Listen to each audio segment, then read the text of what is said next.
بعد فإن أصدق الحديث كتاب الله وخير الهدي هدي محمد صلى الله عليه وسلم وشر الأمور محدثاتها وكل محدثة بدعة وكل بدعة ضلالة وكل ضلالة في النار. نشهد أن لا إله إلا الله وحده لا شريك له ونشهد أن سيدنا محمدا عبده ورسوله. أما بعد. Tuan pengurusi, imam-imam, bilal-bilal, siap-siap, para AJK, tuan-tuan, puan-puan, hadirin, hadirat yang rahmat Allah sekalian, Assalamualaikum warahmatullahi ta'ala wabarakatuh. Alhamdulillah, kita sekarang ni dah masuk fasa kedua daripada Ramadan. Fasa kedua.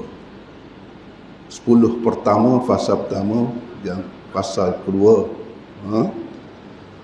yang berkatnya, penuh dengan keberkatan. Perkongsian saya pada pagi ini berkenaan dengan Al-Quran. Mungkin sebagai sambungan pada tazkirah saya pada malam tersebut, pada malam tu, saya lanjutkan sedikit dengan Al-Quran ini. Kerana bulan ini bukan bulan Quran, kita membesarkan Quran, insya-Allah. Tajuk-tajuk Quran ini biasa tidak menjadi satu tajuk yang popular di dalam kuliah-kuliah. Tapi di bulan Ramadan ini kita beri sedikit keutamaan, emphasis untuk kita melihat apa dia Quran.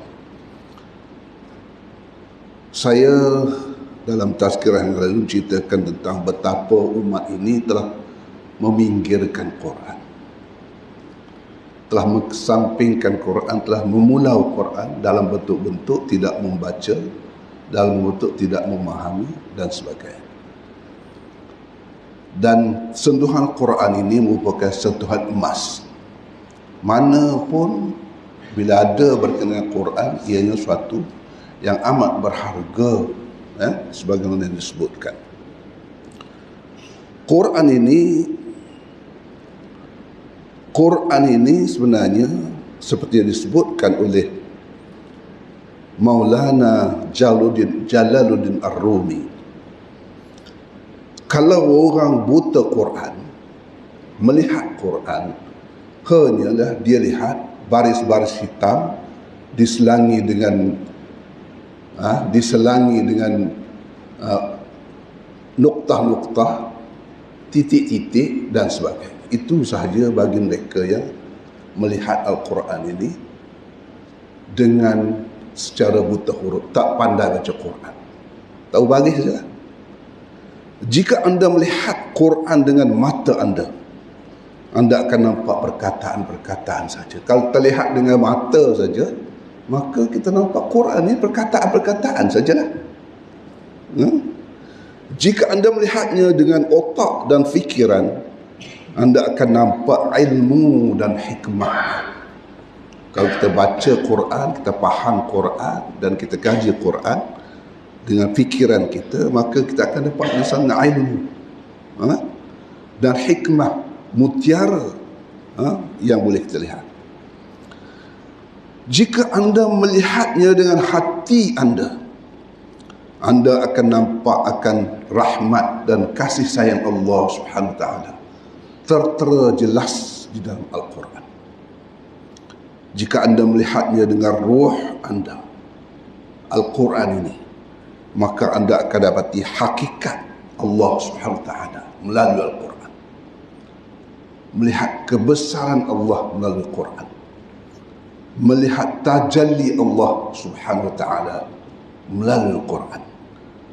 Maka sejauh mana kita dapat menguasai Quran, maka sejauh itulah kita akan dapat manfaat dari Quran ini. Kita setakat baca, dapatlah pahala membaca, tetapi tidak pada yang lain-lain. Kita mengkajinya, maka kita akan dapat ilmunya. Dan kalau kita melihatnya dengan roh, maka kita akan mengenali Allah Subhanahu wa taala. Sebagaimana disebutkan dalam satu hadis di mana Ali bin Abi Thalib Ali bin Abi Thalib bertanya kepada Rasulullah, satakuna fitanun? Ali bin Abi Thalib mengatakan, tanya, adakah di sana ada fitnah nanti? Lalu Rasulullah SAW, Rasulullah SAW, ya. Lalu Ali bin Abi Thalib bertanya, apakah, macam manakah aku nak buat kalau datangnya fitnah itu? Maka Rasulullah SAW telah bersabda, kitabullah, berpeganglah pada kitabullah dalam masa kegawatan, maka peganglah kita erat-erat dengan Al-Quran. Fihi naba'un man kana qablakum, dalam Quran itu penuh dengan cerita-cerita, perkhabaran tentang orang-orang sebelum kamu yang menjadi tauladan, yang menjadi sempadan bagi kita untuk kehidupan kita. Wa khabru ma ba'dakum, dan akan mencerita dalam Quran itu akan menceritakan telahan-telahan yang akan datang di dalam kehidupan ini, memberikan kita unjuran-unjuran, memberikan kita firasat-firasat akan berlaku pada umat ini di dalam Al-Quran. Wa hukmum ma bainakum, dan Al-Quran ini penuh dengan hukum, penuh dengan undang-undang, penuh dengan kanun yang akan diputuskan, yang boleh digunakan secara adil untuk memutuskan perkara di kalangan kamu, pertikaian di kalangan kamu. Wal fasl, ia merupakan suatu pemisah di antara kezaliman, kekejaman dan keadilan. Pemisah di antara kebenaran dan kebatilan. Pemisah di antara buruk dan baik di dalam Quran. Laisa bil hazl, dia bukan suatu yang diawang-awangkan, bukan suatu utopia. Orang ini kata utopia, benda yang tak boleh capai, benda yang tak boleh dirasai. Tidak, dan Quran semuanya praktikal.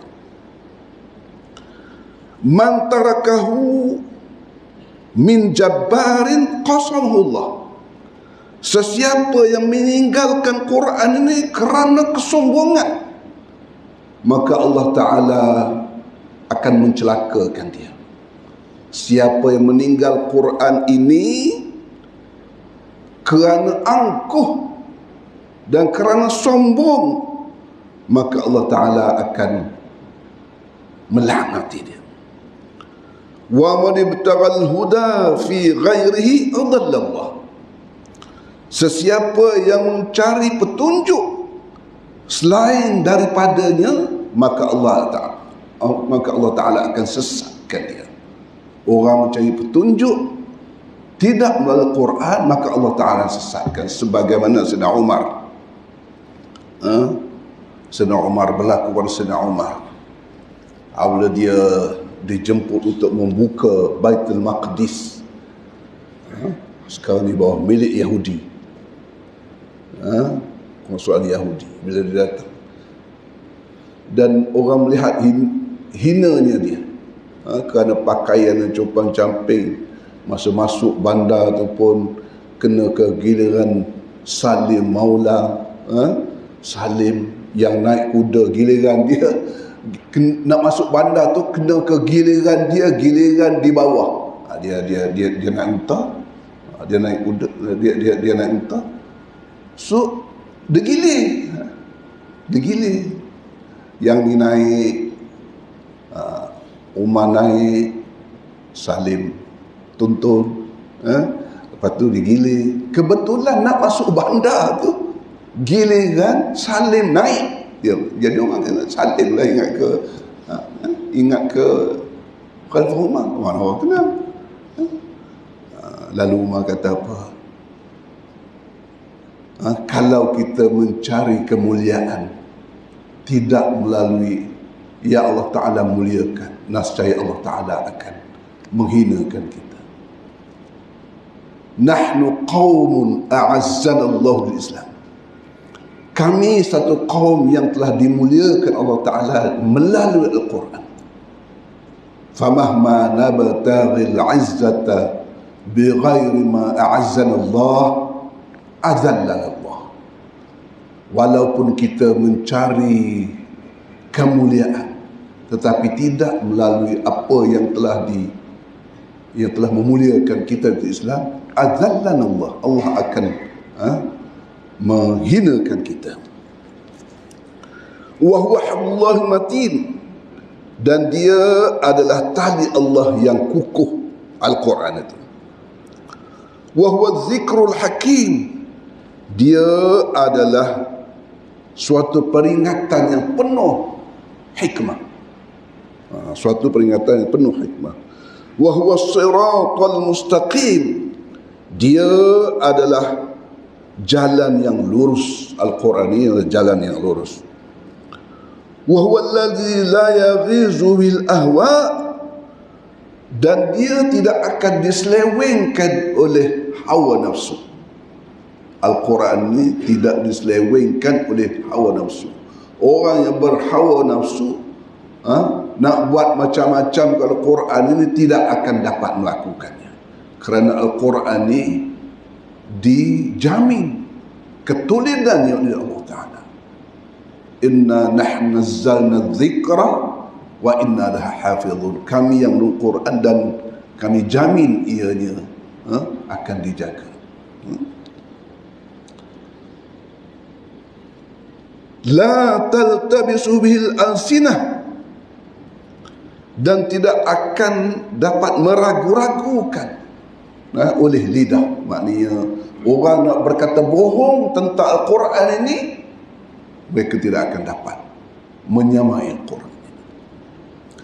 La yashba'u minhul ulama, dan tidak kenyang dengannya oleh ulama. Apa makna tak kenyang oleh ulama ni? Maknanya tidak habis, tidak kunjung habis akan hikmat ini kalau ditimba oleh ulama. Tak kunjung habis akan ilmu, tak kunjung habis akan hikmah, tak kunjung habis akan kebaikan ini oleh orang-orang yang mengkajinya. La yakhluqu ala kasratir radd, dan tidak jemu walaupun diulang-ulang. Quran ni lagi kita dengar orang baca sedap-sedap, lagi kita mau dengar, tak rasa tak jemu. Kau benda lain kita jemu, asyik-asyik tu. Adakah kita jemu dengan Quran? Tak jemu. Ya? Wala tanqadhi ajaibuh, dan tidak akan habis keajaiban Al-Quran ini. Lagi banyak kita kaji, lagi jumpa banyak benda. Lagi kita kaji, lagi banyak benda yang kita tak tahu lagi kita jumpa. Man qala bihi sadaqa, sesiapa yang berkata dengannya, perkataannya benar. Sesiapa yang berhujah Quran, hujah itu benar. Sesiapa yang menggunakan ibarat Quran, ianya akan benar. Pasti dia akan benar, kerana ianya kalam Allah. Man amila bihi ujir, dan sesiapa yang beramal dengannya akan dibalasi, akan diganjari. Akan diganjari.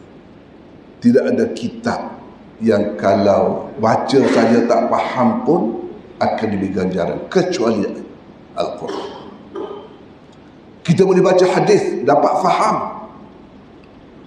kalau kita baca tak faham, tak dapat pahala, tak dapat apa. Tapi baca Quran tak faham pun ujir, dibalasi, diganjari.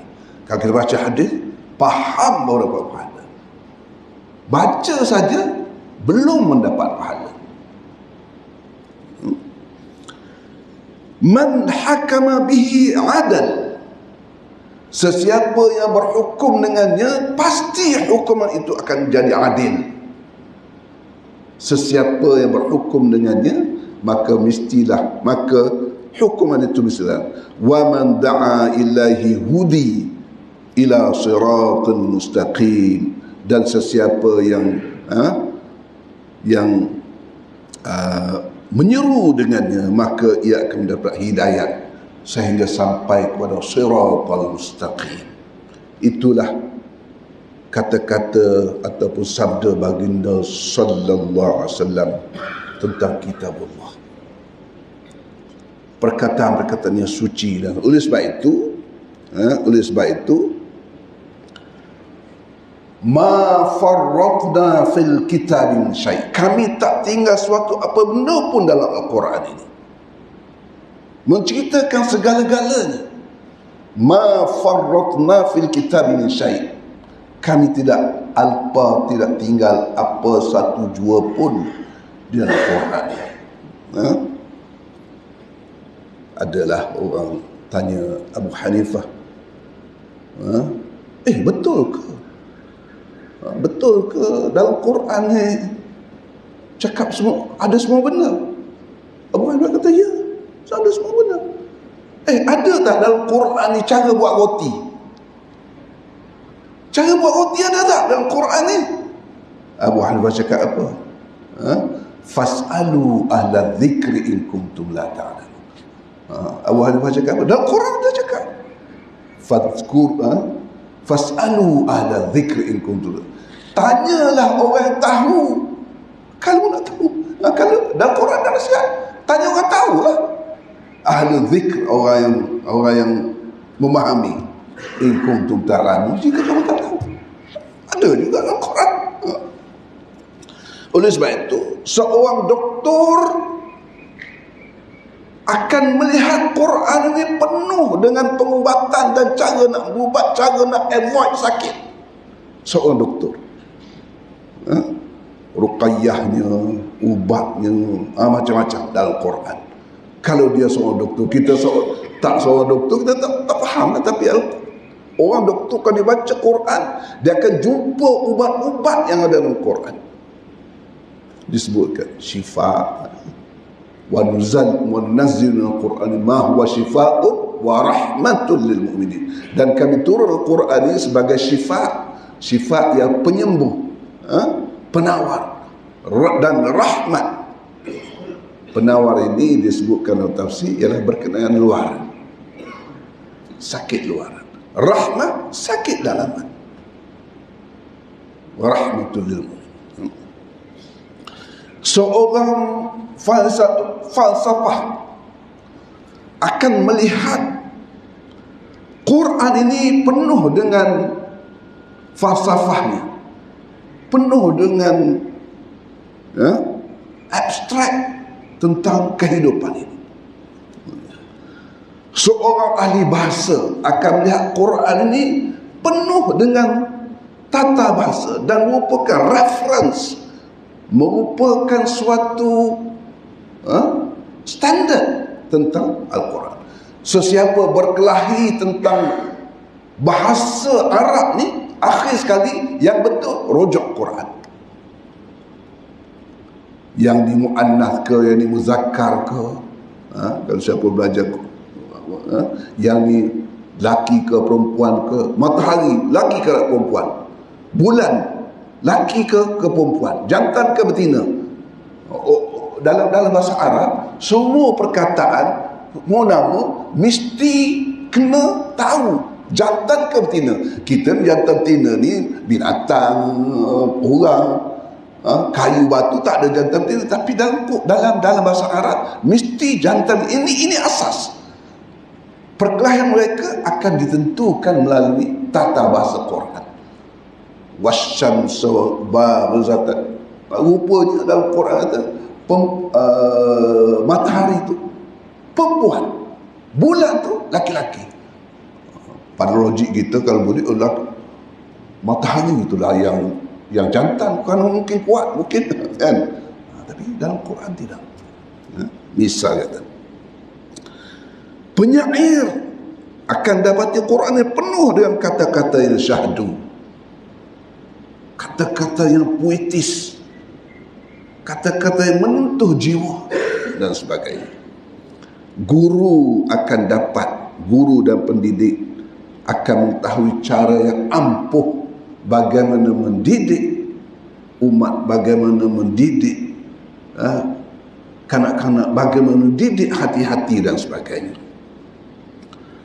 Saintis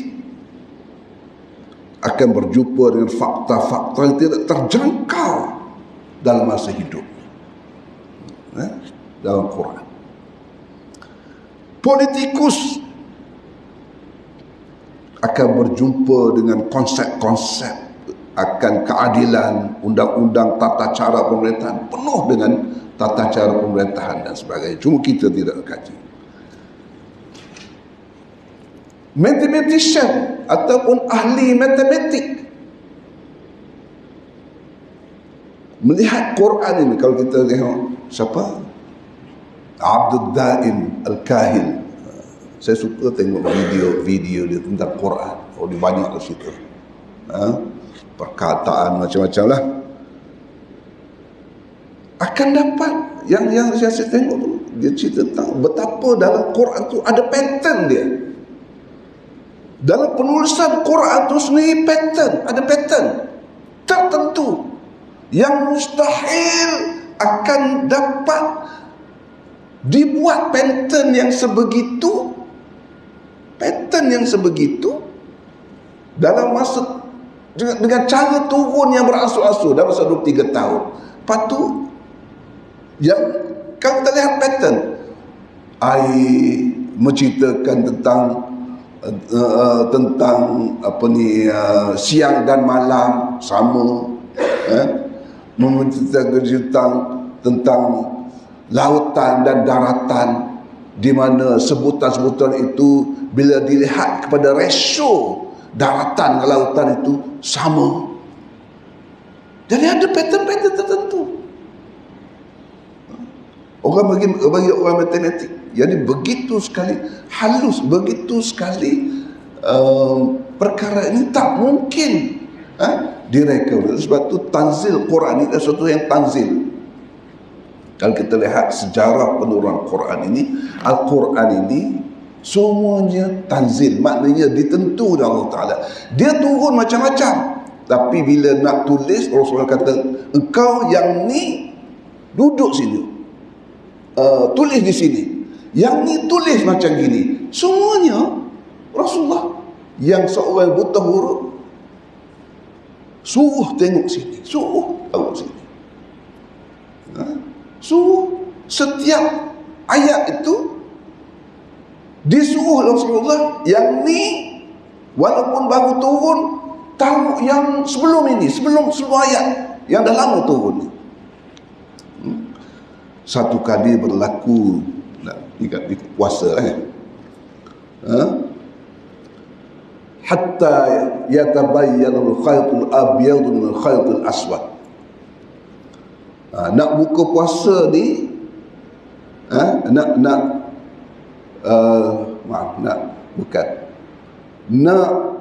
habis sahur ni,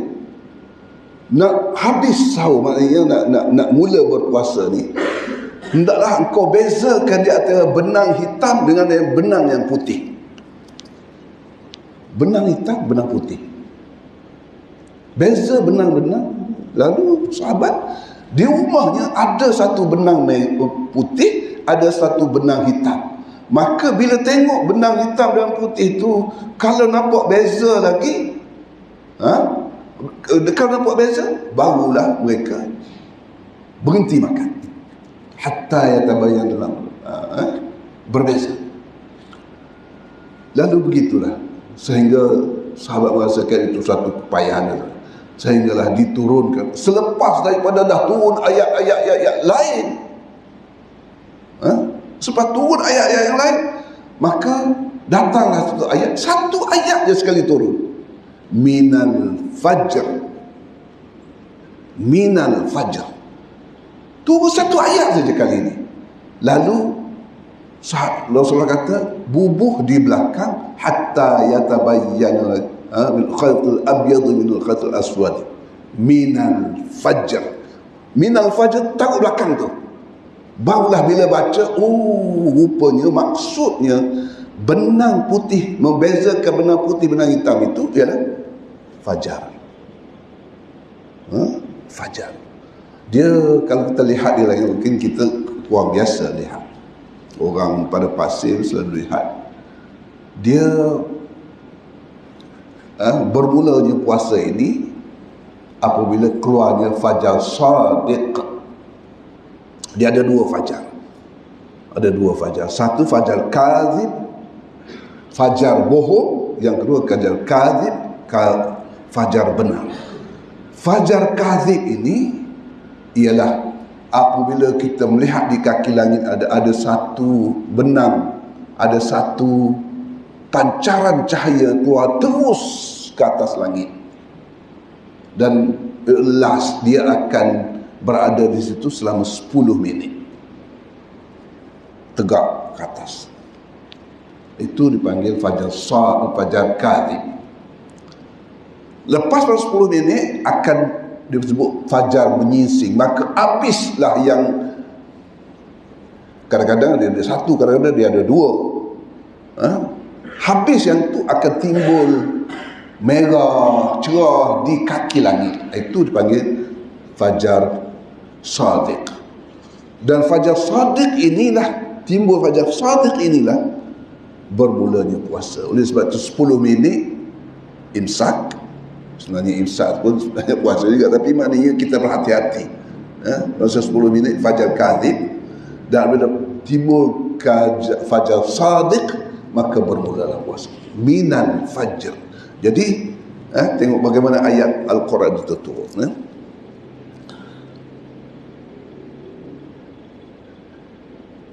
Umpamanya neraka dan syurga disebut sama banyak dalam Quran itu. Lautan daratan dengan nisbah yang tepat. Jadi ialah macam sebut tadi, saya dulu-dululah pernahlah buat slide, buat pembentangan. Tapi kalau kita nak cerita macam ni, dia jadi payah. Kalau kita boleh display slide, lebih cantik cara nak buat presentation. Mungkin one day saya kalau kita ada masa ready, mungkin kita boleh lihat bagaimana pattern-pattern yang disertakan. Begitulah seterusnya, tidak akan kunjung padam akan apa yang diceritakan di dalam Quran ini. Cabaran Al-Quran ini, Al-Quran mencabar manusia. Ia merupakan mukjizat. Mukjizat Al-Quran ini merupakan mukjizat. Apa mukjizat? Mukjizat ialah tanda kepada kebenaran seorang nabi dan rasul itu. Itu mukjizat. Disebut sebagai khariqul lil adah, yang mencarikan adat. Benda yang pada biasanya tidak boleh berlaku, tapi berlaku kerana kuasa Allah, kerana mukjizat yang Ta'ala berikan pada seorang yang akan membuktikan kebenaran dakwaannya akan kenabian dan kerasulannya. Sebagaimana Nabi Allah Isa diberi Allah Ta'ala kuasa, ataupun bukan kuasa lah, memberi padanya untuk menghidupkan orang telah mati. Nabi Muhammad SAW telah diberi berbagai mukjizat. Tapi mukjizat itu hanya akan dapat dirasai, hanya telah dirasai oleh orang berada bersama Rasulullah. Belah bulan, pakat tengok Arab, Quraisy tengok bulan terbelah. Orang pada masa itu saja.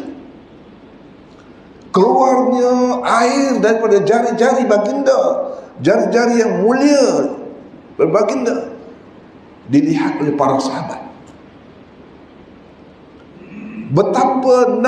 Betapa makanan satu piuk saja tapi boleh dimakan oleh 30 orang, beratus orang askar yang menggali parit, yang menggali khandak, dapat dirasai oleh mereka saja. Ha?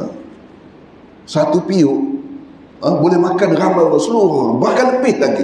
Tuan rumah pun boleh makan lepas tu. Dengan cedokan baginda Rasulullah. Cuba orang dapur kita kenuri kat sini, kita buat satu piuk kecil je lah. Nak tengok mukjizat kita keluar dah. Berlapar semua orang. Tapi mukjizat itu hanya kepada orang berada di situ sezaman dan berada di baginda Rasulullah. Mukjizat Al-Quran, mukjizat disebutkan mukjizat paling utama, khalidah, yang kekal sepanjang zaman. Yang kekal sepanjang zaman. Sampai ke kita pun kita dapat merasa mukjizat itu. Kita dapat merasa mukjizat itu. Yang mana kalau mukjizat lain zaman Rasulullah sajalah. Bahkan Isra dan Mi'raj Allah Ta'ala beri kepada baginda Rasulullah. Orang lain pun tak tahu. Rasulullah SAW saja yang experience ataupun mengalami perkara tersebut. Orang lain tak tahu. Pokok berjalan. Pokok berjalan di hadapan baginda Rasulullah. Hanya dapat dilihat. Tunggul tama menangis dapat dilihat, dapat didengari oleh sahabat-sahabat baginda saja. Satu kali baginda SAW di Madinah berkhutbah naik atas tunggul, naik atas keratan batang tamar, berkhutbah, duduk atas tu supaya dapat tinggi sikit lah. Macam saya sikit, supaya jadi tinggi di atas kursi. Satu kali sahabat buat mimbar tangga, lalu diketepikan tunggul itu. Tapi tunggul itu masih situ berada. Masa Rasulullah menggunakan apa rostrum itu yang baru tu, yang baru siap tu, lalu tunggul itu menangis. Sahabat dengar, apa tangisan ini? Rasulullah kata, betapa sedihnya dia bila aku tidak menggunakannya lagi, kerana engkau telah bagi kepada aku tempat ini. Dapat rasa. Tapi mukjizat tentang Al-Quran ini dapat dirasa oleh semua orang. Semuanya. Dan kalau kita lihat dalam YouTube hari ini, banyaklah cerita-cerita orang masuk Islam ni Al-Quran. Baru baca terjemahan, baru dah masuk Quran. Dah masuk. Dengar baca Quran saja pun dah. Dengar baca Quran saja pun dah tertarik sehingga masuk Islam. Cat Stevens, Yusuf Islam, dia masuk Islam, dia terasa nak masuk Islam di Israel. Masa duduk di Israel, ada sebuah masjid, dia turun masjid, dengar imam dia baca mengalunkan Quran, bahasa kaset Quran. Dia dengar, lebih sedap lah aku nyanyi pula. Siapa ni? Cat Stevens penyanyi kan. Orang-orang muda-muda ni tak kenal dah Cat Stevens, dah lama kan. Cat Stevens ni lebih kurang orang penyanyi rock hari ni lah. Coldplay ke apa tak tahu lah. Tak kenal tu semua tu. Dia buka sekolah Islam. So masa saya kat London pun saya biasalah dengan dia. Dia pun pernah datang rumah saya masa saya duduk dekat Keramat dulu. So dia Cat Stevens, dia buka sekolah Islam. Jadi masuk kerana baca Quran, kerana mendengar Quran, keajaiban Quran. Allah Ta'ala challenge, bawa datang satu Quran, fa'tu bimithli hadzal Quran, bawa satu Quran, tak dapat. 10 surah, tak dapat. Satu surah pun tak dapat. Challenge. Sampai hari ini pun Al-Quran masih terbuka untuk menyahut cabaran ini. Tuan-tuan dan puan-puan Allah sekalian. Okey, banyaklah kan nak cerita pasal tu. Cuma saya mungkin dua benda yang saya nak sentuh di sini ialah tentang dengan program kita, tentang menyentuh Al-Quran tanpa wudu, sebahagian penghormatan.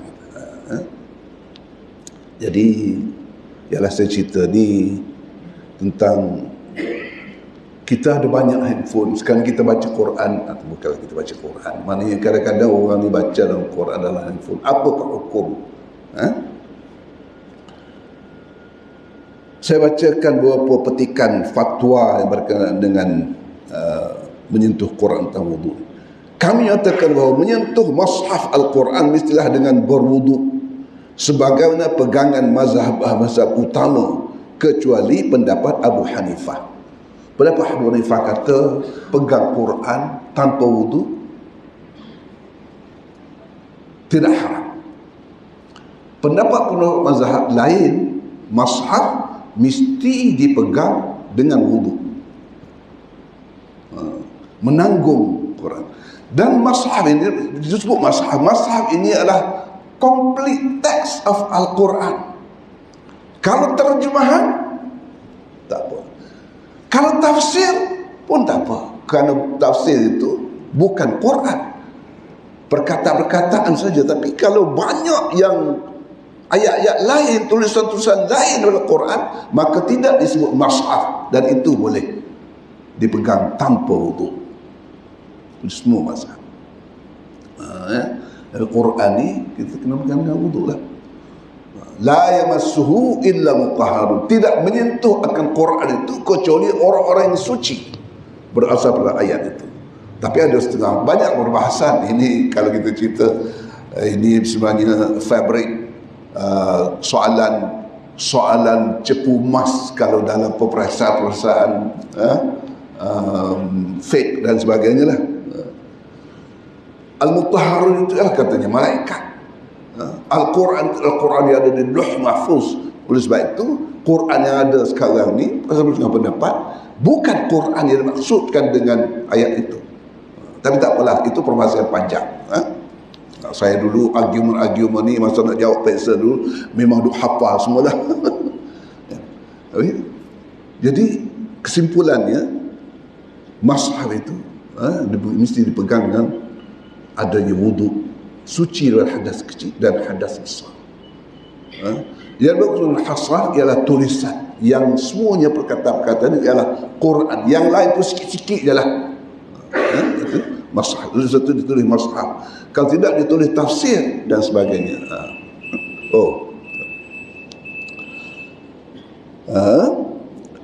Bagi mana tadi?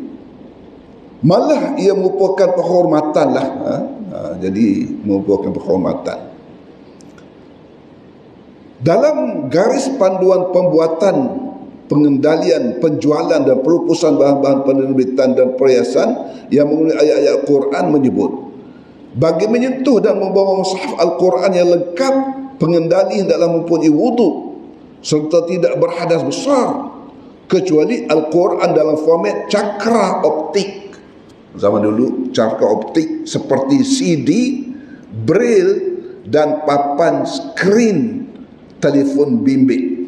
Jadi yang tu tidak dikira sebagai membawa Al-Quran. Kalau kita baca dalam handphone, Quran baca dalam handphone dan sebagainya, kerana ia tidak melibatkan, tak apalah, CD orang tak pakai CD dah kot sekarang ni kan. Braille, mungkin kita jarang. Mana kalau jamah braille tu, pegang braille tu tak ada wuduk pun tak apa, padahal dia baca Quran, tapi tidak dalam bentuk Quran ni. Kalau transliterasi pun tidak ke Quran. Ada orang tak reti baca Quran, dia ada tulis wallazina kafaru, WA semua. Itu tidak dikira Quran. Yang Rumi tu, Romanized tu, tidak dikira Quran. Itu dikira transliterasi, disebut transliteration. Tapi kalau CD, braille dan sebagainya, dan tidak dikira Quran. Seperti yang sebutkan Al-Jim, tak apa saya tak baca itu. Maknanya saya nak supaya skrin bintang telefon ni, kita boleh, bila Quran, bila diibaratkan kita tulis di atas air. Bila kita tulis atas air, benda tu terpadam. Itu yang ada atas skrin. Saya sebutkan gini kerana apa? Kerana memang yang paling afdal baca Quran ni dengan mushaf. Itu yang paling utama, paling baik. Tapi ialah for convenience sake, kadang-kadang kita kadang-kadang kita nak baca Quran ni nak kena nak bawa mushaf, jadi susah sikit. Sekali orang dalam poket. Saya pun baca handphone aja. Kerana kadang-kadang dalam handphone ni amat convenience. Mana-mana kita bawa pun kita pergi telefon, tinggal sikit pun kita dah tahu dah. Tapi Quran kita selalu kena bawa dan sebagainya. Satu. Yang kedua, saya suka tu pasal kita boleh bookmark mana kita berhenti. Kalau kita duk ambil Quran sana, Quran dulu pun saya baca Quran juga. Kalau selalu pergi masjid ambil Quran. Tapi yang baca di rumah tadi, muka surat berapa, ayat berapa, kita dah. Jadi akhir sekali kita tak boleh tamat Quran itu. Tak boleh tamat. Jadi kalau dalam kita guna bookmark kan, kita bawa-bawa pun. Dan Quran yang saya pakai ni yang green tag, apps green tag. Apps tag ni dia daripada Ahmad Wan Damper. Ahmad Wan Damper ni dia duduk kat London. Dia orang Mesir. Dia buat aplikasi cukup cantik, senang. Saya nak cari ayat, search boleh, tengok tafsir, semua tafsir ada, daripada orang putih, daripada Arabnya, apa semua yang disebut jalan lain, macam-macam tu semua ada dalam satu apps. Nak cari perkataan berapa kali qaulan thaqilan sebut dalam Quran, tulis saja, terus keluar. Search engine dia. Ahmad Wadifah ni isteri dia orang Melayu, dia orang Mesir, dia duduk di England. Dia buat green tag ni dan dia. Yang kedua, saya nak cerita pasal khatam Quran. Kan kita pun nak akan adakan khatam Quran, dan khatam Quran ni secara terbuka lah, boleh kita semua hadir. Rasulullah SAW telah bersabda, sesiapa menghadiri dan menyaksikan majlis khatam Quran seumpama menghadiri pembahagian ghanimah harta rampasan perang. Siapa yang buat, yang hadir majlis khatam Quran ni, seolah-olah mendapat ghanimah. Naam. Apa hukum khatam Quran secara bahagi-bahagi surah? Ini mungkin yang terakhir lah. Kan kita nak habis Quran ni, kita bagi-bagi surah. Ya, kau baca surah pertama, aku bawa surah kedua. Untuk kau juzuk pertama, aku juzuk kedua. Kau juzuk ketiga. Cari 30 orang, maka kita baca seorang satu juzuk, tamatlah Quran. Sebenarnya tidak ada seorang pun di kalangan orang itu yang khatam Quran. Khatam Quran ini ialah grup tu khatam lah, tapi individu tu tidak khatam Quran. Khatam Quran ni setiap orang baca seluruh Quran, ataupun mendengar seluruh Quran, ataupun baca dan dengar seluruh Quran. Tak apalah kalau macam tadarus kan, kita baca Quran, kita baca, orang lain baca, tapi kita dengar. Pun kalau semuanya habis, dikira dia khatam Quran. Jadi kalau bagi-bagi ni sebenarnya, kau bacalah. Yang kau baca aku tak baca dah, maka tidak dikira khatam Quran. Dan kalau semuanya orang tu tak habis Quran, buat khatam Quran, tidak mendapat fadilat khatam Quran. Kalau ada saja di kalangan mereka seorang saja yang khatam Quran secara hakiki seperti yang disebut tadi, maka mendapat mereka itu majlis khatam Quran. Yang tadi, yang pertama tadi, tak sahabat, zikir-zikir itu semua dapat pahala, tapi tidak sebagaimana disebutkan dalam ilmu, dalam fiqh, tentang mendapat pahala orang khatam Quran. Jadi hukum khatam Quran itu maknanya setiap orang ataupun kita kena baca sendiri. Oleh sebab itu kalau kita adalah grup-grup semua, jangan tinggal yang individu punya parts tu. Jadi kalau kita ditugaskan 3 surah, janganlah kita baca 3 surah, kita yang lain pun kita baca, supaya mendapat fadilah itu. Sudah dapat fadilah itu. Itulah fatwa yang dikumpulkan yang saya dapat dalam beberapa fatwa tentang mengkhatamkan Quran, termasuklah fatwa-fatwa daripada Morocco dan Azhar dan sebagainya. Saya ingat saya nak berhenti setakat ini saja. Oh, dah lebih sikit lah kita ni. Saya minta ampunan maaf pada bulan yang mulia ini kalau ada tersalah, saya minta ampunan maaf kepada semuanya. Aqul qawli hadza wa a'udzu li wa lakum wassalamu alaikum warahmatullahi taala wabarakatuh. أعوذ الشيطان بسم الله العالمين والصلاة والسلام على إمام المتقين قائد المجاهدين وعلى آله وصحبه أجمعين. اللهم اغفر لنا ذنوبنا وإسرافنا في أمرنا وثبت أقدامنا وانصرنا على القوم الكافرين. اللهم اجعلنا من الذين يستمعون القول فيتبعون أحسنه أولئك المؤمنون حقا دعوهم فيها سبحانك اللهم وتحيتهم فيها سلام وآخر دعواهم العالمين تقبل الله منكم.